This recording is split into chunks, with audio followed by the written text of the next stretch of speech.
Hi everybody, I am back with my next book review. This book is relatively new. I'm not sure if a lot of people have heard about it yet. It's 14 Days. This book is kind of experimental in a way. It is written by 34 different authors, and then it is edited by Margaret Atwood and Douglas Preston. Some of these authors are extremely well known, some of which I've read before. The two that really stuck out to me were Celeste Ng, who wrote Our Missing Hearts, as well as R.L. Stine, who wrote Goosebumps. It was an experimental book in the way that each character, there are I don't know, maybe 15 different characters in this book. They each tell different stories. Some of the stories that they tell are written by different authors. Some of the dialogue for each different character is written by different authors. And it's also a pandemic book, so I thought that was very unique. I don't think there's any other book that has been written by so many different contributors. And I also have been getting into this new kind of genre or literary theme of pandemic books, although obviously throughout history there has been other pandemics that people have written about. We haven't had one more so in recent years, so it's a new kind of literary device. Basically, the premise of this book is that there is an apartment building. 2020, the pandemic hits, and it's the original 14 days of lockdown. So everybody in this building is not allowed to leave. They are stuck in the building, and they find sort of a refuge on the roof of their building. So every night they go out and do the 7 o'clock banging of the pots and pans to cheer on the frontline workers. And then they all just kind of sit down and hang out, and they're all just telling random stories about either their life or things that have happened, about love and loss and life, and just kind of just having an outlet to kind of express themselves and find human connection during those 14 days where they're stuck.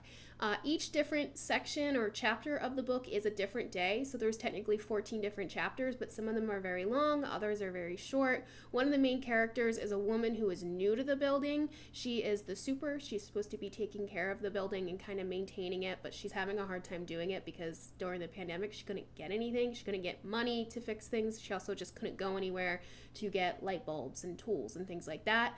But she's brand new to the building, so she also doesn't really know any of the tenants all that well. So she finds this book from the previous super that has little notes on each one of the tenants and nicknames for them. So that's kind of how you meet them, is her sort of cross-referencing the names in the quote-unquote Bible, as she calls it, and the tenants as well. The book was really interesting. It definitely kept you on your toes. There were some passages and chapters that I kind of flew through because I found them extremely interesting. There were other parts that were a little bit slower, and I think that just has to do with your preference. Some authors you jive with, other authors you don't. Some of their writing styles you really like, others you don't. Some were very kind of abstract in the way that they were written. Others were very straightforward. So it's definitely a little bit of an up and down throughout the entire book, but it was so good. Another thing that I really enjoyed, because I was familiar with two of the authors, I was trying to sort of figure out what portions they contributed. So specifically with R.L. Stine, he wrote Goosebumps, so I kind of had an idea of what his writing style is typically like. So throughout the book, I was trying to figure out what parts he did. There were two parts that I thought were him. One of them was, the other one was not. That's the other thing that's really interesting, is in the back of the book, it has listed all of the different authors and the different name or the different dates and stories that they contributed. So if that's kind of a fun game that you want to play, you can kind of confirm your suspicions, so to speak. It was just very good, and the way it ended, I was not expecting. I don't want to give any spoilers because it is that much of a left turn at the end that I don't want to spoil it at all. So I'm not going to say anything other than it was a great unexpected ending.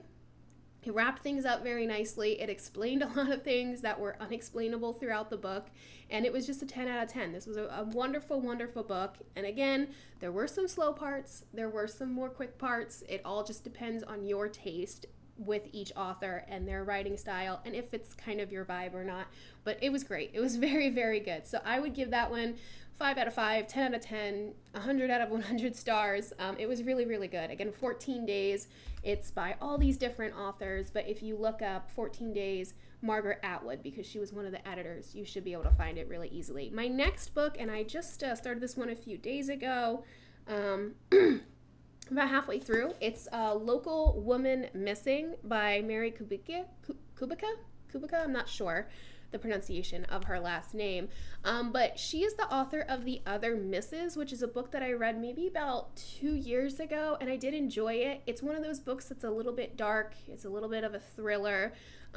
You have this sort of switching of perspectives between not only characters but also time frames. So there's things that happened 11 years ago, there's things that are happening currently, and then even the 11 years ago time frame, some of the things take place in March and others take place in May. So you're trying to figure out how you get to current day and what happened between then and now.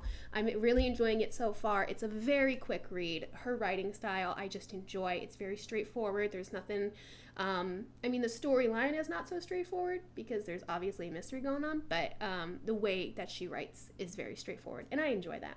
So that's what's up next. If you have read 14 Days, or if you have read Local Woman Missing or The Other Misses, let me know. I did enjoy that book as well. I'll probably dig that out when I do the discussion on that one. But that's all I have for you guys, and I will be seeing you next week with another review.